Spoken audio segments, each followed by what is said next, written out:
सात संगत जी, प्यार से कहना धन्यवाद जी। आज यहाँ ये जो समागम चाहे हो मलेशिया में रहा है, पर ये इंटरनेशनल रूप जो सिर्फ साउथ ईस्ट की कंट्रीज़ ही कुछ नहीं, पर देश विदेश से ये सभी यहाँ पहुँचे हैं और उद्देश्य भक्ति का कि ये परमात्मा, ये निराकार इसके रंग में रंगे रहें। एक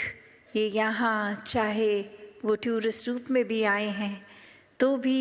वही एक प्रायोरिटी क्या है कि ये शहर का आनंद, ये नज़ारे तो बाद में पहले सत्संग की जाए। तो हर एक के मन में यही भाव है कि कैसे अपने जीवन को हर कोई और संवारे, ये जीवन में प्यार, प्रीत, नम्रता, ऐसे सारी ह्यूमन वैल्यूज़ को कैसे इस जीवन में भरें और इस तरह भरें कि कुछ पलों के लिए ये ना रहें, ये एक सांस की तरह कि पूरा जीवन जैसे सांस लेते ही हैं, उसी तरह इस जब परमात्मा से जुड़ते हैं तो सारे गुण बहते चला जाते हैं, हर पल के लिए वो सारे गुण आ जाते हैं। तो बात जहाँ प्यार की हो रही है, प्रेम की हो रही है, लव की हो रही है, वहीं ये एक्सेप्टेंस की भी हो रही है कि किस तरह ये हर एक को अपना मानना कैसे संभव हो। हर एक का स्वभाव, ये नेचर हर एक का कितना अलग है, हर एक को अपना कैसा माना जाए, कैसे मान लें कि सभी अपने हैं। तो बात वही कि सभी में परमात्मा है, तो सबसे पहले ये परमात्मा को देखकर ब्रह्म ज्ञान द्वारा फिर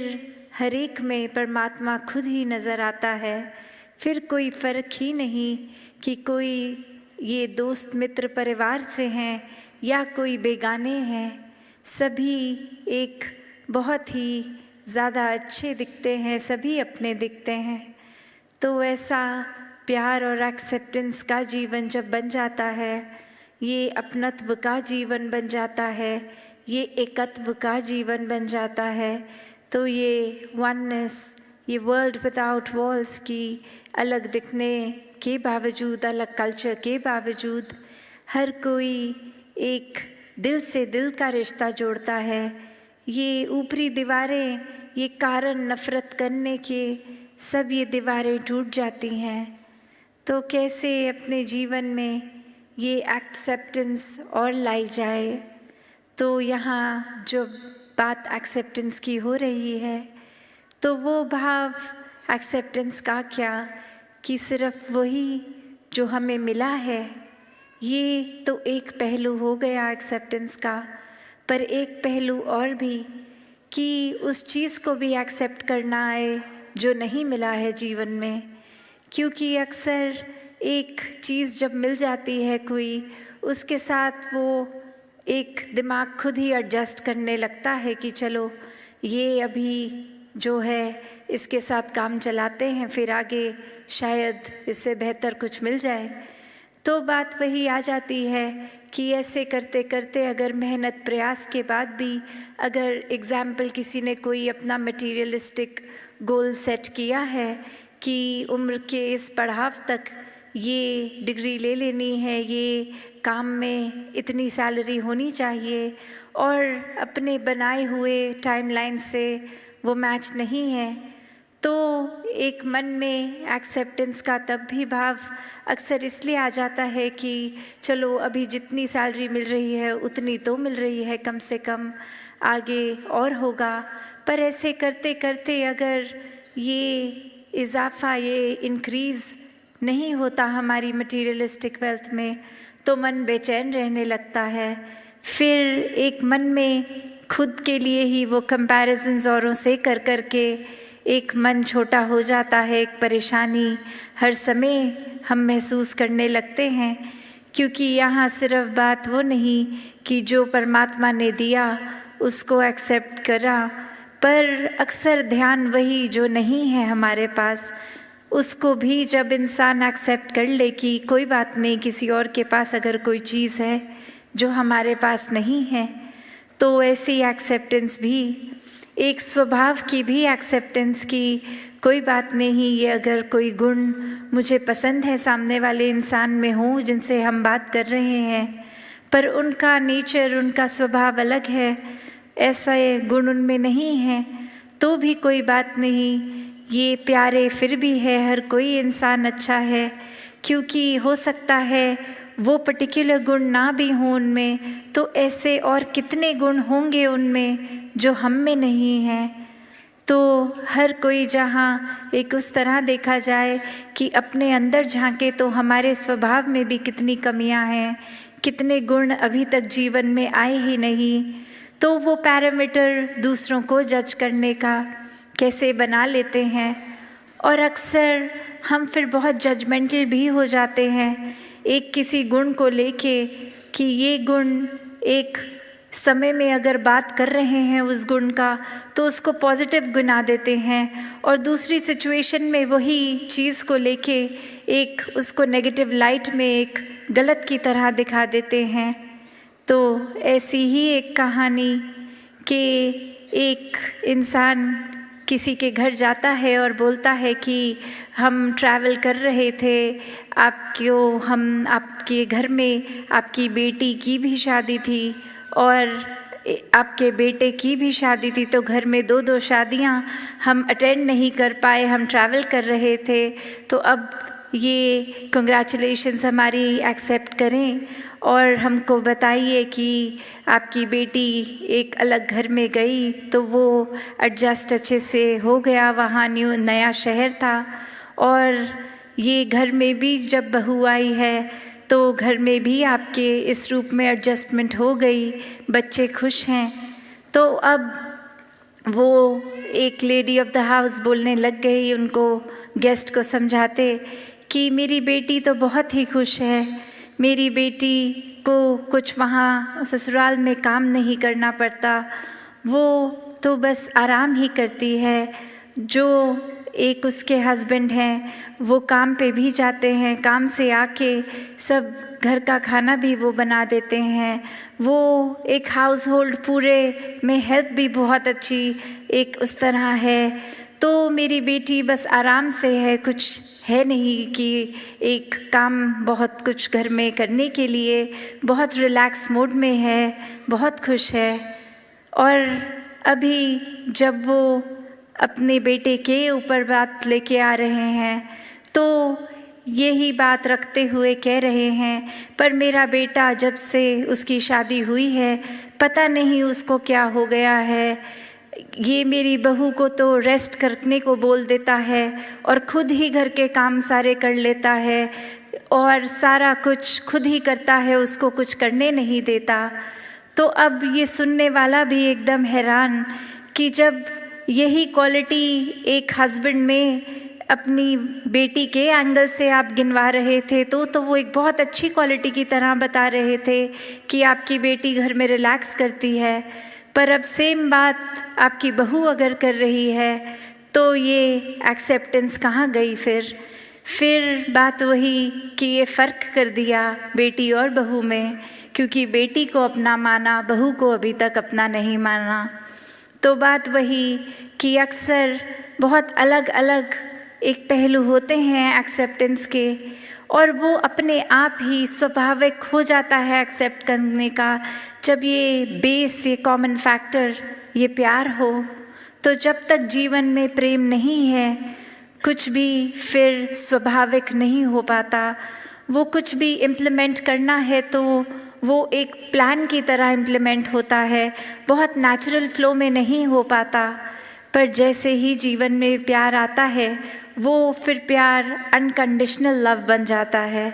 ये परमात्मा के प्रति भी प्रेमा भक्ति का रूप लेता है, और जिसको एक बार वाक्य ही इस परमात्मा से असली रूप में प्रेम है तो हर एक से ही प्रेम है। फिर कोई भेदभाव नहीं, फिर कोई भी फ़र्क नहीं कि कैसे ये इंसान तो इस कैटेगरी में है या हमारे हिसाब से ये अलग अलग डिविजन्स फिर वो दिमाग कोई भी वजह से कोई बायसनेस नहीं करता। फिर एक ही ये नज़रिया जाता है कि हर एक से बहुत कुछ है सीखने के लिए, कि there so much to learn from everyone. तो बात वही कि अपने अंदर झांकने की, इंट्रोस्पेक्शन की बात है कि हर कुछ इस संसार में बहुत अच्छा चल रहा है, पर हमारा नज़रिया क्या है? क्या हम उस तरह के इंसान बन गए हैं कि एक परफेक्ट सिचुएशन में भी इम्परफेक्शन ढूंढते हैं, एक सही चीज़ जो चल रही है उसमें भी कमियां निकालने वाला नज़रिया बन गया है? या फिर हमारा नज़रिया वही बात जैसे बोलते हैं every cloud has a silver lining, कि चाहे कितना भी अंधेरा हो, सिचुएशन कितनी भी एक डल है, एक अंधकारमयी है, पर उसमें भी वो आशा की रोशनी की किरण दिखती है। तो बात वही कि ये नज़रिया हमारा कैसा है, और फिर हर बार जब भी ऐसे पल आते हैं तो नज़रिया क्या होता है? क्या हम हर बार एक पॉजिटिव्स देखने की बजाय नेगेटिव्स इसलिए देखते हैं और उसको एक एक्सक्यूज़ बोल देते हैं कि दिस इज़ माय नेचर, ये मेरा स्वभाव है, मैं पॉजिटिव नहीं देख पाता, मैं सिर्फ नेगेटिव देखता हूँ। तो बात वही कि स्वभाव, ये नेचर, ये रोज़मर्रा की आदतें कोई ऐसी नहीं हैं जो कभी बदली नहीं जा सकती। These are ever changing. इनको हम थोड़ा सा मेहनत करके, एक काम करके ये हैबिट्स को, एक थॉट प्रोसेस को, एक पॉइंट ऑफ व्यू को बदल सकते हैं। तो ये भी कोई एक्सक्यूज़ की तरह नहीं कि अगर हम बहुत नेगेटिव सोच रखते हैं तो वो सोच हमारा स्वभाव है। नहीं, हम किसी समय भी इस पॉजिटिव के साथ, जो हमेशा ये परमात्मा, ये निराकार, जो भी नाम से हम बुला लें, अल्लाह हो, भगवान हो, जो भी नाम दें, ये सच है, यही सत्य है, यही कायम दायम है, इसी से हर चीज़ का उत्पन्न है। तो जब इस पॉजिटिव के साथ ये हर जगह जो स्टेशनरी है, बिल्कुल कहीं अपनी जगह से नहीं हिलता, ये परमात्मा से जब जोड़ लेते हैं खुद को, तो मन में खुद ब खुद स्थिरता आ जाती है। मन बहुत ही हर पॉइंट पे, जीवन के हर पल में एक बहुत सहज हो जाता है। फिर एक किसी और की वजह से अपना मन नहीं खराब होता, एक खुद ही बेनिफिट ऑफ द डाउट दूसरे को देने के लिए मन एक खुद ही सोच लेता है कि शायद दूसरे इंसान का आज अच्छा दिन नहीं जा रहा होगा, इसलिए फ्रस्ट्रेशन में आके कुछ हमें गलत बोल दिया। ना कि कैसे ही किसी ने कुछ गलत बोला, उसी समय उनसे भी ज़्यादा कड़वे वचन आगे से सुना दिए। तो बात वही कि हर सिचुएशन में ये रिएक्शन तो हमारे हाथ में ही है। और एक टेम्पररी अगर हमने क्वालिटीज़, ये ह्यूमन वैल्यूज़ टेम्पररी सीखी हूँ कि बस अभी कहीं जा रहे हैं, 10-15 लोगों से मुलाकात होगी तो we have to be on the best behaviour,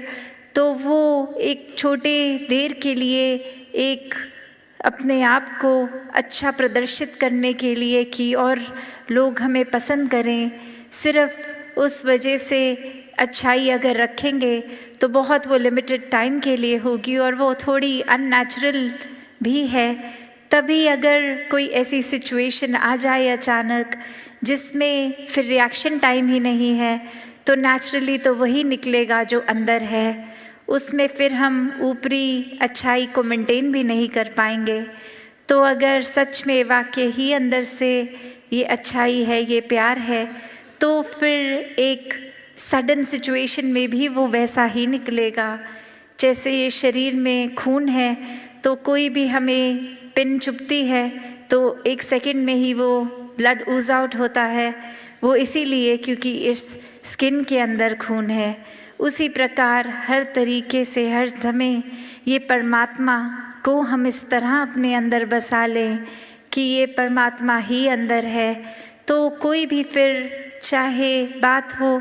हर समय ये जिक्र भी परमात्मा का होगा, मन शुक्राने भाव में भी परमात्मा के ही होंगे। फिर हर किसी से एक आदर सत्कार मन अपने आप ही कर उठेगा। सिर्फ किसी का सोसाइटल स्टेटस, किसी की अचीवमेंट्स या कोई हमें सुपीरियर लगे तो ही उसके लिए आदर सत्कार नहीं, ये फिर एक बराबर से हर एक का सत्कार है, अपनों से एक सोशली एलिवेटेड स्टेटस वाला हो या नीचे हो, हर कोई फिर यही प्यार बांटता चला जाता है। जैसे ये सन रेज़ की बात होती है कि सन रेज़ तो हर एक के ऊपर एक जैसी ही वो सूर्य छोड़ रहा है, पर किसने कितनी किरण से फ़ायदा लेना है ये उस पे है। तो ऐसे ही ये प्यार हर एक तक है। अब किसी ने अगर अपना मन ब्लॉक कर लिया, या अक्सर ये अजम्पशन भी हम बना लेते हैं कि सामने वाला इंसान शायद हमारे लिए कोई अच्छी सोच नहीं रख रहा, शायद अभी तो बहुत अच्छा मेरे सामने बन रहा है, पर जब मैं कमरा छोड़ के जाऊंगा वो पीठ पीछे मजाक उड़ाएंगे, शायद ये अगर कोई बोल रहा है अच्छी बात तो पीछे कोई इल इंटेंट है, ये एक अलग ही अपना वेस्टेड इंटरेस्ट है कि अभी हमारे सामने अच्छे हो रहे हैं। तो ऐसी इनसिक्योरिटीज़ भी मन में घर कर लेती हैं, एक मन में उथल पुथल मच जाती है। तो बात वही कि हमें सिर्फ खुद पर इस बात पे फोकस रखना है कि सामने वाला कैसा है कैसा नहीं, किसी और को बदलना हमारा काम नहीं है। ये अच्छाइयों को हमें अपने अंदर लाना है, इस परमात्मा को अपने मन में बसाना है, और फिर वो अच्छाई हमने एक बराबर हर एक को देनी है। कुछ हैंड पिक्ड सिलेक्टेड के साथ बिहेवियर अच्छा और औरों के साथ रफ, ऐसा भक्त का जीवन होता ही नहीं है, क्योंकि भक्त तो हमेशा इस परमात्मा के प्यार में ही है। फिर हर कुछ जो भी पूरे दिन में करते हैं वो एक प्राइम फोकस, एक प्रायोरिटी इस रूप में प्रेमा भक्ति को, इस प्यार को, इस डिवोशन को बना लेते हैं। फिर चाहे वो ड्राइव कर रहे हों, स्कूल में पढ़ रहे हों, कहीं ऑफिस में हों, कुछ भी काम हो रहा हो, ये काम करते करते भी एक परमात्मा को ही मन में डालते हैं, हर समय इसी के एहसास में रहते हैं। तो ऐसा ही जीवन भक्तों ने सिखाया कि डोमेस्टिक रिस्पॉन्सिबिलिटीज़ हर एक ने निभानी हैं, और ये करते करते प्रायोरिटी फिर भी डिवोशन को बनाना है, भक्ति को बनाना है। तो जितना ज़्यादा ये मन इस परमात्मा की रगन में लगता है उतना ही एक सहज हो जाता है जीवन, और हर एक के पास वो पोटेंशियल है कि अपना जीवन बिल्कुल वैसे ही जिएं जैसे भक्त जीते हैं, क्योंकि वही परमात्मा भक्तों के जीवन में भी है, वही हमारे जीवन में भी है। तो भक्ति के रंग में रंग के हर काम हर एक के लिए करना संभव है। एक नॉन जजमेंटल नज़र से, एक अनबायस्ड होके हर एक से एक बराबर प्यार करना ही एक असली इंसान का स्वभाव, क्योंकि जो रियल आइडेंटिटी है इस आत्मा की है, ये शरीर तो ख़त्म हो जाएगा, जीवन ख़त्म होने पर ये कुछ साल के लिए ही ये शरीर मिला है, पर असली बात तो ये यूनियन, ये एकमिक होना इस आत्मा ने परमात्मा से है। तो वो अभी जैसे सत्संग के दौरान भी महापुरुष जिक्र कर रहे थे कि सिर्फ ये एक डेथ के टाइम की जर्नी की बात नहीं हो रही, कि ये पीस विद इन की जो बात है, ये जीते जी इसको मिलना है, ये पीस को एक्सपीरियंस करना है, ये हर समय के सुकून को जीते जी एक इसमें रहना है, एक जीते जी ही भ्रमलीन होना है, इस परमात्मा में जीते जी ही खुद को इसी में एकमिक करना है। तो हर समय जो इस परमात्मा से जुड़ेंगे वही अपनी आखिरी ब्रेथ पे भी, अपनी आखिरी सांस पे भी इस परमात्मा से ही जुड़कर इस मोक्ष और मुक्ति के हकदार होंगे। तो ये जीवन जो इस समय चल रहा है, इस पे फोकस करते हुए हर समय जहाँ खुद को बेहतर बनाना है, वहीं एक सांसारिक रंग में इतना नहीं बिजी हो जाना कि अपनी असली आत्मा की जो खुराक है, ये परमात्मा, ये भक्ति, इससे ही दूर हो जाएं। तो हर समय जहाँ ये भक्ति करते चले जाएं, तभी सेवा सुमिरन और सत्संग पे इतना एक बार बार जिक्र भी आता है कि जीवन में ये रिमाइंडर्स की तरह है हर समय, और कनेक्शन ज़्यादा स्ट्रॉन्ग निराकार से इस्टेब्लिश करने के लिए कि ये सेवा सिर्फ अपनों की नहीं, ये पूरे संसार के लिए हो। ये इतने मन को हम्बल करके, विनम्र करके ये पूरे संसार के लिए ही सेवा की जाए, जो हर किसी की बेहतरी के लिए हो। इसमें कोई सेल्फिश, कोई वेस्टेड इंटरेस्ट नहीं हो। ये तो करने वाला भी हम नहीं हैं, ये तो यही परमात्मा करवा रहा है। इसी ने ये क्षमता बख्शी, बल बख्शा, तो ही कुछ सेवा में योगदान दे पा रहे हैं। तो ऐसे ही सुमिरन मन से इस परमात्मा के एहसास में रहना है, और सत्संग में भी संतों से मिलके ये अच्छे वचनों को सुनकर लाइफ में इम्प्लीमेंट करना है। तो ऐसे ही जीवन भक्ति का हर एक तक बनता जाए, ताकि सिर्फ अपने जीवन के अंदर हम ये पॉजिटिव बदलाव ही नहीं, ये एक रिपल इफेक्ट हो के, जैसे पानी में, एक स्थिर पानी में पत्थर मारते हैं तो कैसे वो थोड़ा थोड़ा आगे एक बड़ा दायरा और बड़ा दायरा बनता जाता है, तो ऐसा ही फिर वो रूप पूरे संसार का हो जाए। तो ऐसे ही भावों को हमने रखकर ये संसार जो बहुत खूबसूरत है, इसको और खूबसूरत भी बनाना है। चाहे वो सोशली भी एक रिस्पॉन्सिबिलिटी है हमारी कि वो एक कचरा नहीं बचाना, पानी को कंजर्व करना है, इत्यादि जो भी अच्छी बातें हैं उनको तो अपने लाइफस्टाइल में डालना ही है, पर मन को भी साफ रखना है। क्योंकि ये जो पोल्यूशन है, चाहे वो उस एयर में हो जो हम ब्रीथ कर रहे हैं, या हमारे दिलों में एक वो पोल्यूशन, दूसरे को देखने का नज़रिया में वो मिट्टी, कालक, वो भी किसी तरह की भी पोल्यूशन फ़ायदा नहीं देती, इसने तो नुकसान ही करना है। तो जहाँ अंदर से खुद को साफ रखना है, इस मन में परमात्मा को हर समय के लिए बसाना है, वहीं अपने बाहरली ये आउटर लाइफ में भी ये हमने ऐसे ही जीवन को जीते चला जाना है। तो आज इस समागम में जहाँ सभी दूर दूर से भी आए, और ये कल का भी रूप सभी ने होना है, तो दासी आज और लंबा ना बोलते हुए इन्हीं शब्दों से आपसे आज्ञा लेगी। साथ संगत जी, धन्यवाद जी।